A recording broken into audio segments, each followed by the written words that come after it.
First week of Arkansas football practice in the books. We'll talk about it today. Ethan Westerman in studio here with me. We'll also talk some about Razorback basketball, Razorback baseball. A lot to get to. Summertime, it just seems like it's so busy this year on campus. I want to tell you that our podcast is brought to you by Eggland's Best in Arkansas. Greatness starts early, before the pads go on, before the crowd roars. The day begins at the breakfast table. Eggland's Best delivers superior nutrition with more vitamin D and less saturated fat than ordinary eggs. You can start strong with Eggland's Best. Better taste, better nutrition, better eggs. For more information, egglandsbest.com. Also brought to you by Bentonville Glass. They've been serving their community since 1971. They're committed, professional, and versatile. If you're looking for a quality leader in Northwest Arkansas or looking for skilled craftsmanship, look no further than Bentonville Glass for all your glass market needs with the highest quality products. Come by and see them now at 507 South Main in Bentonville or online at bentonvilleglass.com. If you're joining us on our social media pages, welcome. We put this live video on our Twitter, Facebook page. We put video up on our YouTube page. We post an audio version of our podcast on Apple and Spotify. We're still weekly. We're going to go back to a daily podcast here in a couple of weeks once we get closer to football season. The first, 7 days into practice, Ethan? Or have they had 7 practices? They started last Wednesday. Yeah, there's been 7 practices, I think, technically maybe like 9 or 10 days. We've had a couple off days in there. What's the big, what's the takeaway? Everybody wants to know about the quarterback battle, but and we'll get to that. What else do people need to know about what you've seen? Well, first of all, summer has been flexing its muscle out there at 3 p.m. Yeah, you look pretty tan. It's been a toasty. You need one of those. I bought it last summer. I invested in one of those bucket hats, like a really good one, not one of the cheap ones, but like a really good bucket. You need one of those. Those are pretty popular out there. Let me tell you.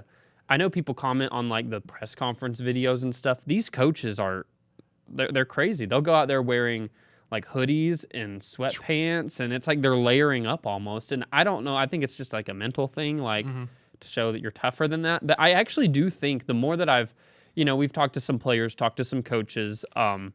I think that going at that time of day is a really good mental toughness thing because, once the season rolls around, I mean, there's no relief in sight if you look at the extended forecast in Fayetteville right now. Like, there's no telling what the temperature is going to be for the season opener. You can't control what the weather's going to be like on your game days. So I kind of like this right now to go at the hottest time of day to where, honestly, if anything, you might get some relief once the game comes around. I know it makes sense, obviously, teams wanting to go the coolest part of the day, get it over with, and that's nice. But I do think, like, in some instances, that doesn't prepare you. I think that you got to go sometimes whenever it's as hot as it can get because, in the South, it gets pretty toasty the opening, few weeks of the season. I remember, I think it was, Arkansas had a really bad 2023 season. And in the summer of 24, leading up to the season, I remember Sam Pittman saying something about he asked his strength coaches to put them through their workouts in the hottest part of the day. Like they're out there flipping tires at 3 o'clock in the afternoon.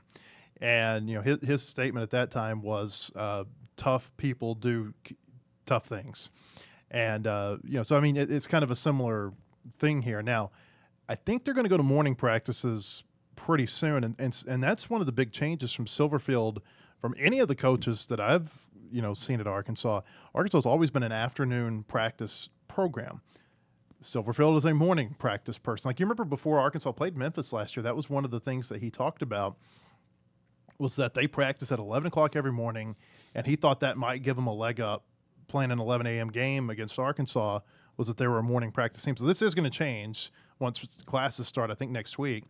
But it's interesting that you say all that. Yeah, I think that, by the time they get to the season, they're going to kind of done a little bit of everything, I think, with the schedule. Because even you think about their scrimmages that they have, they're doing a scrimmage that I'd assume is going to start around. We're talking to Silverfield on Sunday at 1, so I'm assuming the scrimmage probably like an 11 a.m.-ish type of window.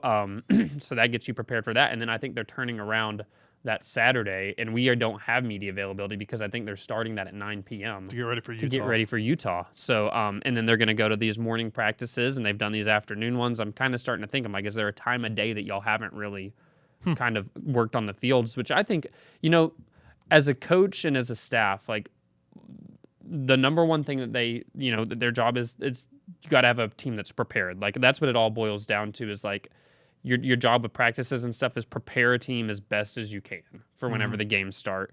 I know whenever I was in college, I was a student manager for Eric Musselman, and I felt like that was honestly all of his teams the number one thing that they had an advantage on everybody is there was nobody that was more prepared with a scouting report than that staff. I mean, and that's I think just with all coaching staffs, like you can control what you can control, and right now they're controlling the schedule, and they can't control this heat outside, but man, they're going out there and making sure their team can play in it. But yeah, it's been hot out there. That's to go back to your first question. That's been the number one takeaway for me is these guys are out there, in extremely hot temperatures. They just got in pads this week. And we on the first day they were in full pads, didn't get to see like all we saw was like a thud section of practice, not like the actual live tackling. They did that later in the day, but then yesterday we got out there and that was the most that we've gotten to see yet of in the whole preseason. About an hour of a lot of live tackling, a lot of situational stuff. That was the best look that we've had at the team, I'm willing to say, other than scrimmages and maybe red-white game since Silverfield's been here.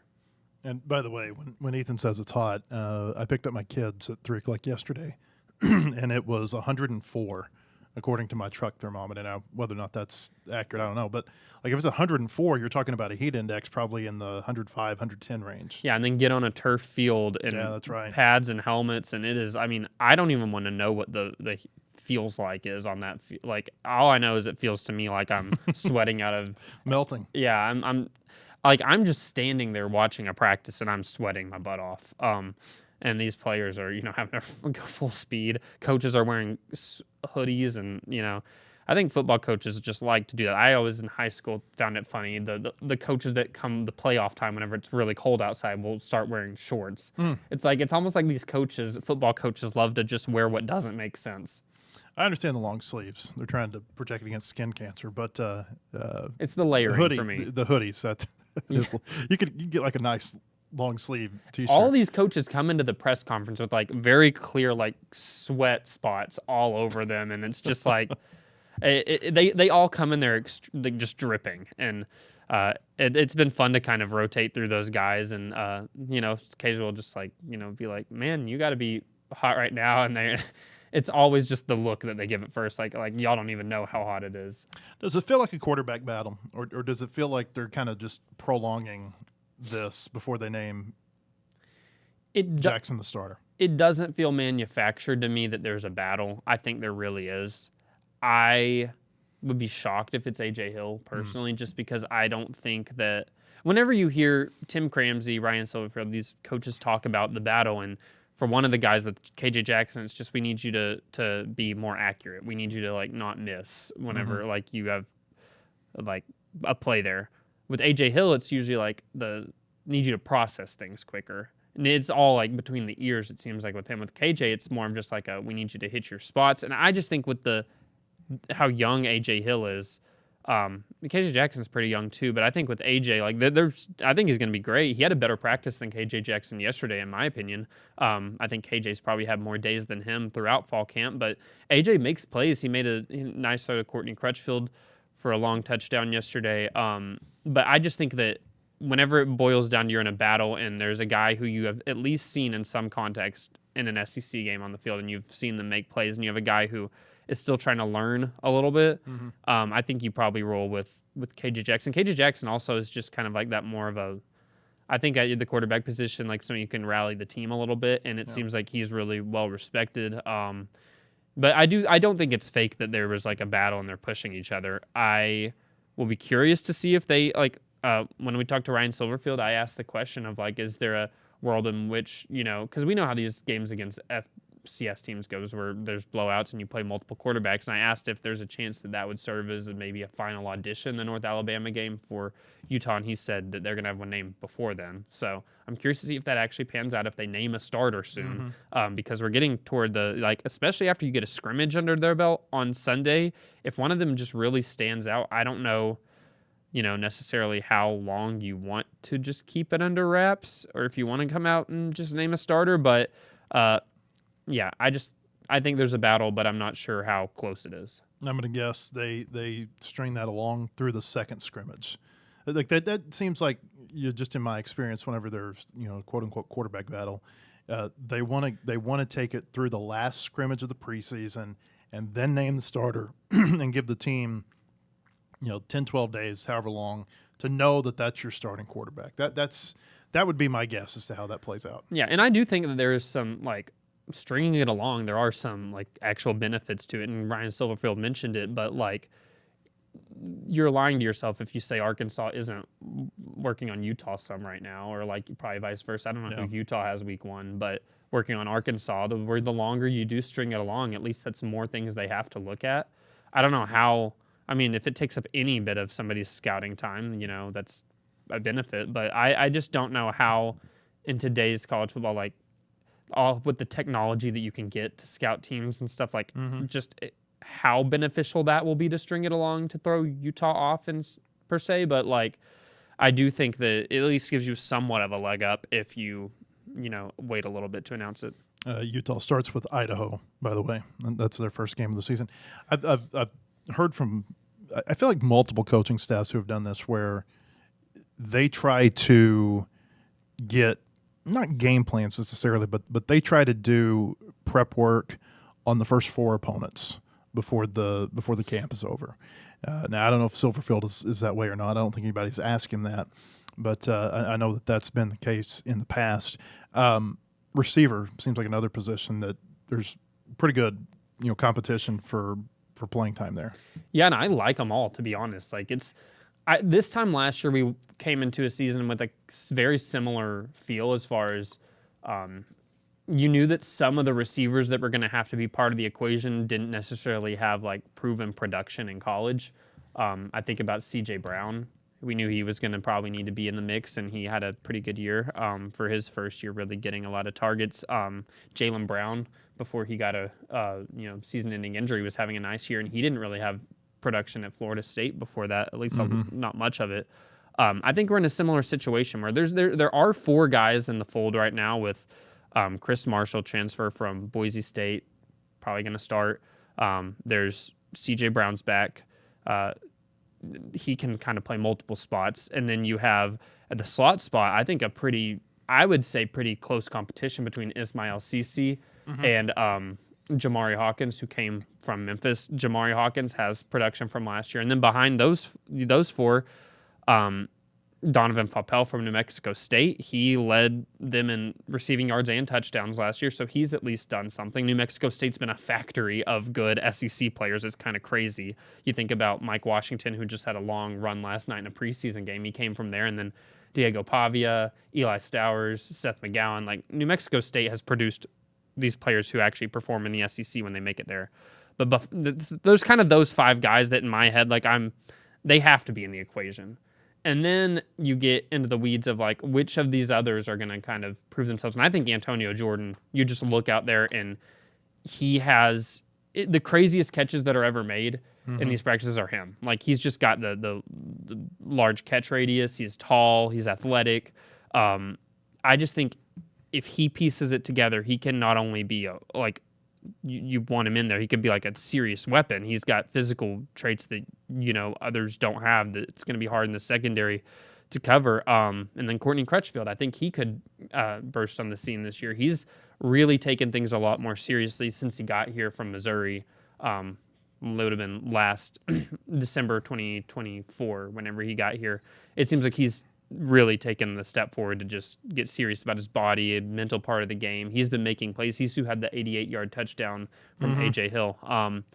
I think they have some guys there. I really do. But then the quarterback spot plays such a large role on how your receivers perform. And this is why I think it's actually a battle, going back to that. Whenever you're asking the receivers, and it just seems like they don't really know who it's going to be, I think that's kind of how they just were like, whoever it is, we're going to try and be ready. But I actually kind of like this crop receivers and think that they have some good pieces. I want to give some context to what's open in practice. Like what do you guys see? Because, you think about when, and I think this started when Kendall Briles was the offensive coordinator, the fastball period. So and then after Briles left, Pittman kept that. They did that all throughout, camp until he was gone. And now it's the tempo period that I think is kind of similar in some ways to the fastball thing. Like, explain to people what that is, because this is really, I feel like, where the reporters who are there, they're trying to glean the most information from, because that's really the only time that you get to see quote unquote actual football. So like, explain what this tempo period is and how it changes from day to day, because it's I think what they're trying to do, and correct me if I'm wrong, but they're trying to see different groupings play together. This running back goes with this quarterback, or this quarterback goes with this offensive line, or this offensive tackle lines up, this right tackle lines up to this right guard. So, like, I mean, explain that. Yeah, and I think that this fall camp, it's really beneficial from the perspective of you're trying to see how the quarterbacks look when they go with the different groups. There's some days that A.J. Hill will go with the ones, some days K.J. Jackson will. They mix up a lot of other things too. But this team tempo, this is not a knock against the former staff, and just like, we didn't see their full practice. We only saw the part that we get to see. Nobody's seeing a full practice anymore. But we get to see unless the maybe part. Colorado, but you can't. Goodness gracious, that email. It's like, what can you cover? What can you watch? It's honestly, I was expecting the next line of that email to be, come into the facility with duct tape across your eyes. Yeah, no self-respecting reporter's going to go and agree to that. But yeah, the team tempo. Granted, like I said, not a knock against the former staff, but I just think that what we're at least seeing, the part where it just seems really like maybe more. I like what I see. Like, it's just like beneficial, like tempo, trying to get through certain things. The drills that they do this thing called perimeter drill that we get to watch, where it's like you're getting maybe like a bunch formation on the outside with couple receivers, maybe a running back or tight end or somebody, and you're trying to. It's very competitive. It's them versus like DBs over there that are trying to contain perimeter, and those get really intense. I like those that we get to watch. The team tempo period is just like a fast-paced, going through some plays, try to maybe accomplish a certain goal. And then what I really like, they do this thing called team compete. Mm-hmm. And team compete is just, you have team tempo, team compete. Team compete usually has more of like a stakes at it. Like, this is the situation. I think the other day it was like maybe 13-8 or something was the score in team compete, and you're trying to win. Or I think yesterday they did some team compete that was like all fourth down stuff. So it's very situational stuff that you get to watch in team compete. And I think that they honestly, like, I like what I see during these as far as how the coaches talk and operate, the sense of urgency they have. It seems really businesslike during all of these. But yeah, all this to say, like, we don't see the full.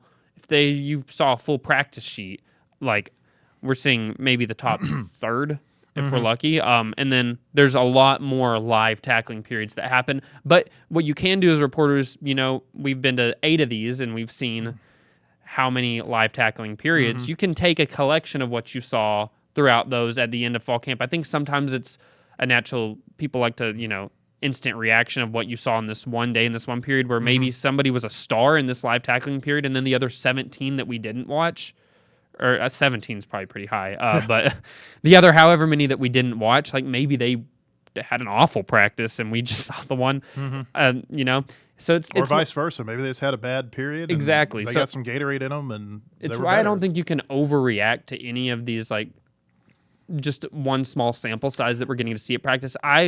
I think it's beneficial to take, like what we're doing right now, honestly, and take a collection of, we've seen a week of practice. What are we seeing that's been the same?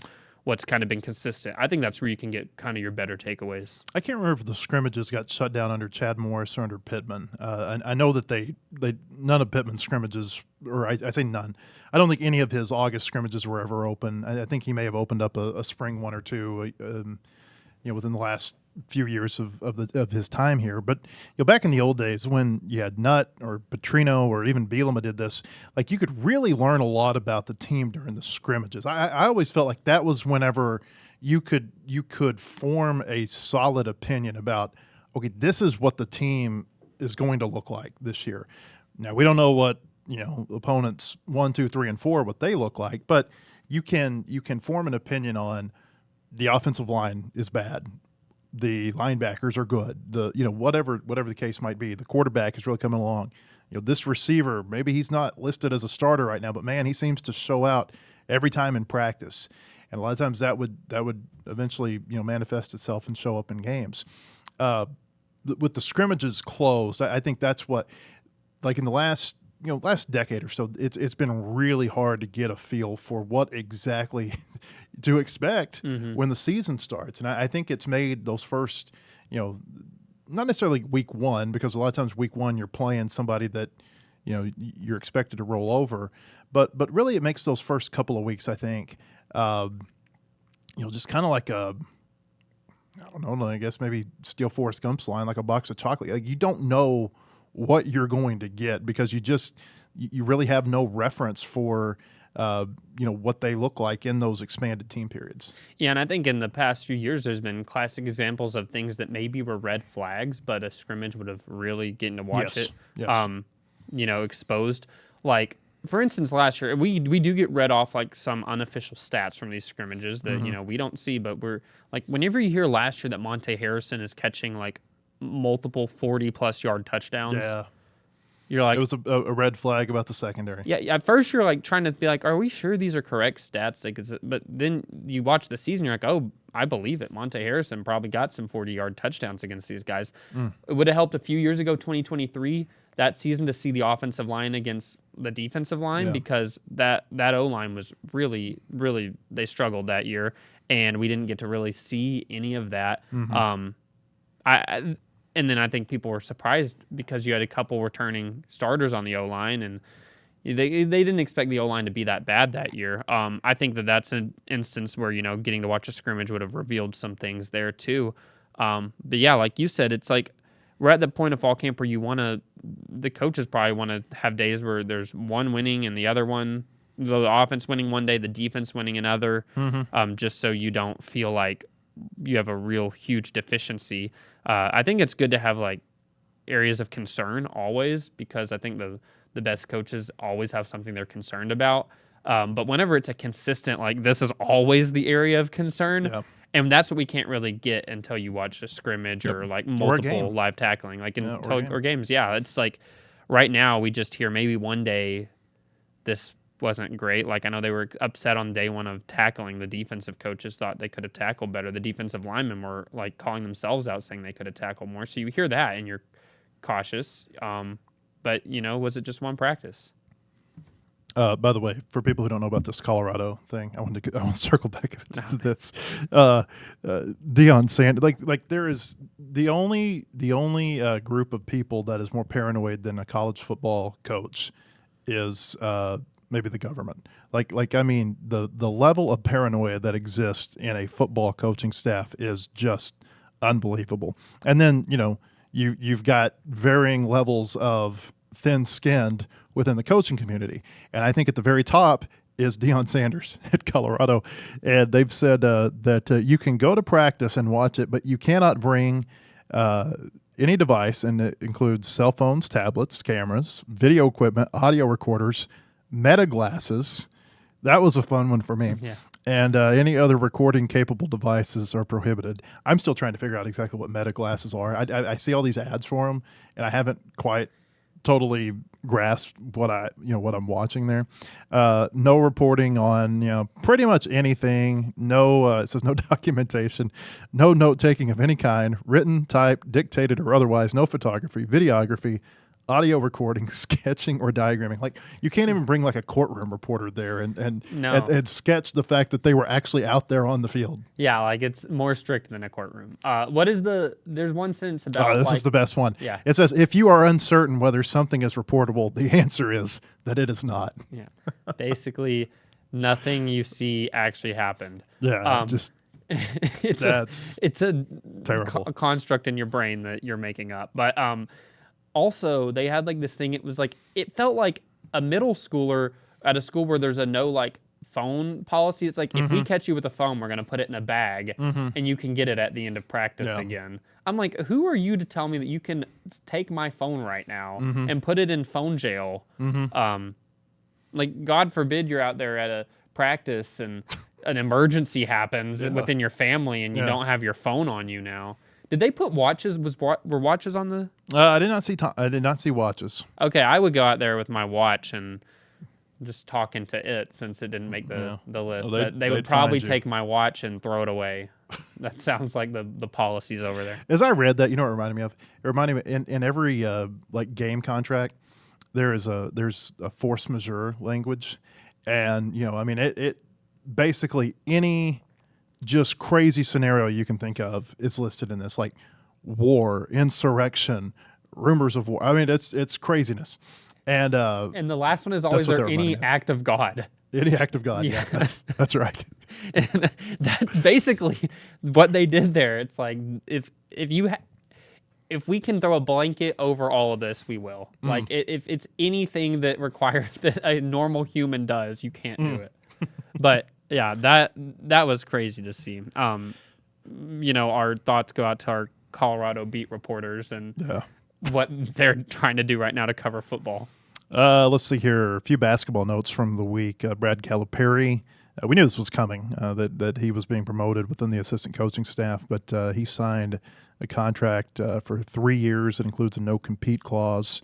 We got a date for the Arkansas-Memphis exhibition game. That's going to be played October 28th at Bud Walton Arena. That was announced through Memphis's schedule that was put out earlier this week. Right now, we know most of Arkansas's non-conference schedule for the upcoming basketball season. I think there's about four or five dates left that we don't know. At Bud Walton, they're going to play Robert Morris, and these are regular season games in addition to playing Memphis and Gonzaga and probably somebody else in an exhibition game. They're going to play Robert Morris, UCA, ORU, Central Michigan, and Texas Rio Grande Valley. Those games are going to be at Bud Walton. We know about the quote-unquote neutral site games that they're going to play against Michigan State in Detroit, Arizona in Phoenix, Indiana in New York. There's a report out there they're going to play Virginia in Washington, D.C., but neither of the programs have confirmed that yet. And then Arkansas is going to play at North Carolina as part of the ACC-SEC Challenge. So we're getting really close there. And then some basketball news this morning. Isaiah Seeley was arrested early Friday morning in Fayetteville. This, let's see here, suspicion of, what are the charges?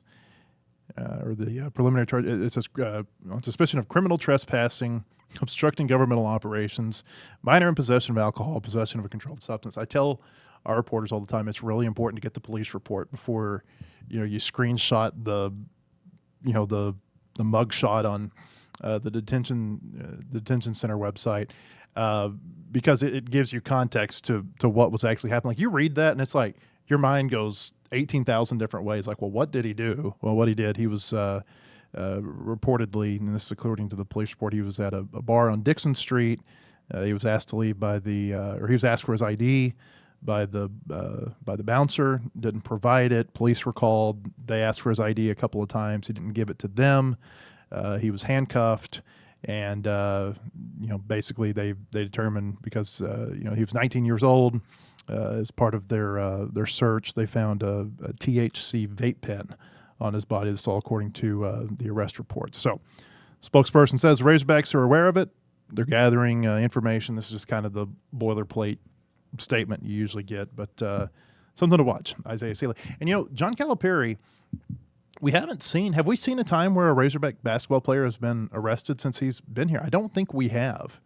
I don't want to jump to conclusions and say, this means this or that for Seeley. But remember, he talked pretty forcefully when he first got here about, just doing the right thing. Yeah, he has his line is the no drinking, clubbing, chasing, smoking. That's the lecture he gives. It's those four things. So he's,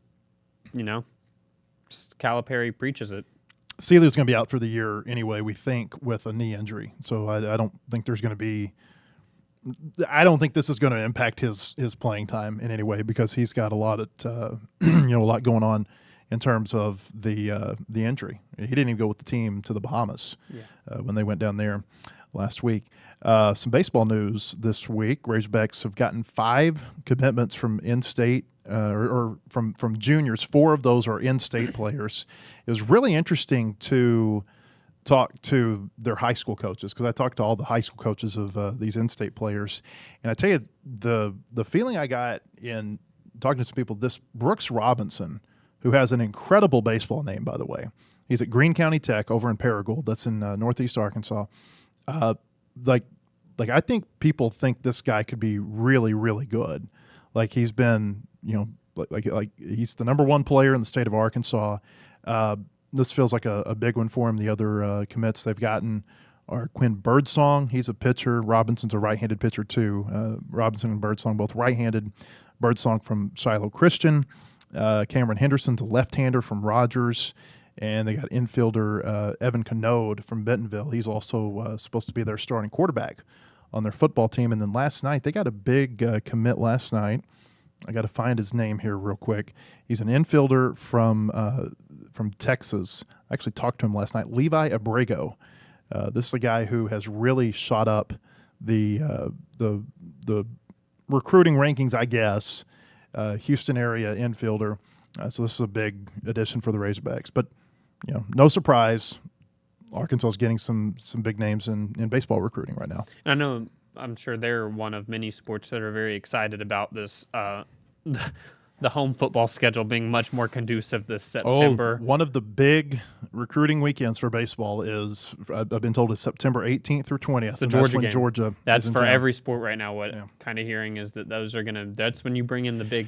When Morris was here as the football coach, I was talking to another head coach on campus at the time, and it's like, we got to get football better because it's killing us in recruiting. It's like you can't bring an athlete in and say, here's a Saturday game day in town, and then there's 35, 40,000 people in the stands when the game begins, and there's maybe 15 left at halftime because the football team's getting beat up and down the field. So they need to be competitive in that Georgia game to help track, to help baseball, to help basketball. What you name the sport. It helps when you've got a football team that can fill the stands and then keep them there and show these recruits a good time and a good atmosphere. Yeah, it feels to me like it's similar to the Notre Dame game last year that you're thrilled that no matter what, you're going to have at kickoff, that's going to be a good I don't care what happens the first 2 weeks, that's going to be a great crowd for the Georgia game. But unlike the Notre Dame game, you want them to keep the crowd in the stands. Yeah. So that the recruits visit experience isn't people with bags over their heads. I remember when football would bring, and I think they still do this, but there was a time where football, they would bring recruits to basketball games. This is back when the February signing period was real big, and they would come and they would be there at the start of the game, but then they'd always get the football recruits out before the game ended because I don't think they wanted the kids to see the the possibility of the team losing and just how the booing or the leaving early or anything like that. Yeah, it's maybe you do that with football. Like you bring them in, you get them there for kickoff, get out of there at the end of the first quarter. That should be a great weekend though. Or at least for they could have a lot done that of at Notre sports, Dame. because they're gonna. I think that it sets up to where I don't think an 11 a.m. kick is ideal. But you can really make a lot of probably that Friday and Friday evening with these recruits that you bring in, and then you probably on the back end of a football game do a lot of stuff with recruits that come in. I mean, I think that is going to be the premier weekend as far as the just the big time recruits they bring in. Last year it stunk for them as far as everybody just got behind these other schools they were competing against in recruiting as far as if you want to get them there at least for a football game weekend. It's kind of hard to have a recruit on campus weekend that nothing's really going on. And then the next weekend they go to Neyland Stadium for a night game, It's kind of hard to recruit against that, at least the experience aspects. You got to get I don't know. I just think that they were really in a bad spot. A lot of coaches were last year with the schedule trying to recruit. A couple of the baseball items before we get out of here. I don't know if we talked about Casey Opitz coming back on our podcast last week. I can't remember if we recorded or not before that happened, but he's going to be back on the staff as a coach at Arkansas. He's going to help out with the catchers. I think he's going to coach first base. One of Arkansas's high school signees, Troy Fisher, signed with the Atlanta Braves, an undrafted free agent contract late last week. That was kind of hinted at by Dave Van Horn in his last press conference. He said there's maybe a player or two that are out there that they sign an undrafted free agent contract. Well, Troy Fisher, he's an infielder from the Kansas City area. he has signed with the Braves. So Arkansas is not going to get all of its high school signees to campus. They got through the draft without having those taken. And then just want to plug this. There's a story on our website right now. Luke Cornelison and Carter Rutenbar played on the Santa Barbara Foresters this summer, and that team won the NBC World Series in Wichita earlier this month. If you don't know what the NBC World Series is, that's National Baseball Congress. What they do, they bring in some really top-flight teams that are in summer leagues or semi-pro teams, and they get together in Wichita. They've done this for almost 100 years. I think they're in year 93 or something of that tournament. They get them together in Wichita. They played the NBC World Series. It's actually a pretty cool deal. They play at the pro ballpark there, and Rutenbar and Cornelison, they helped the Foresters win the NBC World Series. In fact, Cornelison was the player of the game in the championship game, had a really strong relief outing that day for the Foresters. Carter Rutenbar kind of did what he did all summer. I talked to both of them. I talked to Bill Pintard, who's the manager of the Foresters, and I've got a long write-up on our website, wholehogsports.com, that kind of gives you some insight into the summer that both of those players had. They both were all-stars in the California Collegiate League, and sounds like the coach that they had in Santa Barbara, he really likes them. I'll tell you one thing that stood out to me. This was this is a quote that I think Arkansas's coaches will love, is that Bill Pintard said, he said, "The Arkansas guys, they love baseball, man." And he was talking not just about the guys who were on the team this year, but there have been a lot of guys that have gone out to Santa Barbara over the years. In fact, Matt Hobbs, who's Arkansas's pitching coach, he played for Bill Pintard in the Foresters organization, and then Bill Pintard gave him his first coaching job as a pitching coach not long after Matt was out of college. So they've sent a lot of players out there over the years, like Gage Wood has been there and Christian Franklin has been there. There have been a lot of really good Razorbacks that have been in that program. But the Arkansas guys, they love baseball, man. I think that would make any baseball coach's heart happy. It's like we got guys who love to play the game. Not to turn this right back around to football, but that's also something I've noticed, that I think they got a lot of players that I just sense I think it helps when you get players that they just love the sport they're playing. And I think that the staff, Silverfield and them, I think that they went for that with some of these players they got just from speaking to them. You just brought that up in my brain. It's kind of one of my takeaways I've had. Yeah. It's and the way the season has started, a couple of the last 3 years plays into this, but you really do wonder, at a certain point, like last year, you started to wonder, like early November, like how into this are these guys really right now? Mm-hmm. I think you get to a certain point and everybody's checked out. And if I think if you love and that can still happen if you love the game, but I think it's less likely that you get that checkout if you've got players who really do enjoy the day-to-day, the day-to-dayness, so to speak, of the just being in whatever sport they're in. Yeah, and I think across all sports right now in today's, with just the era of social media, it's like you've got to get players who, they just like playing the game. Mm-hmm. Because if the moment you get caught up in other things, I think it'll eat you up. So I think that all coaches are kind of looking right now for those players that truly just love playing the game and can be coachable. And it seems like, you hear remarks like that in the story that you wrote, and that's probably a coach's they go to bed, listening to that. Yeah. That's what they love to hear, is that they coach players who love the game. So you can read more at our website, wholehogsports.com. We got everything covered there. We'll have a lot of content this weekend. We'll see you next week on the podcast. Have a great weekend, everybody.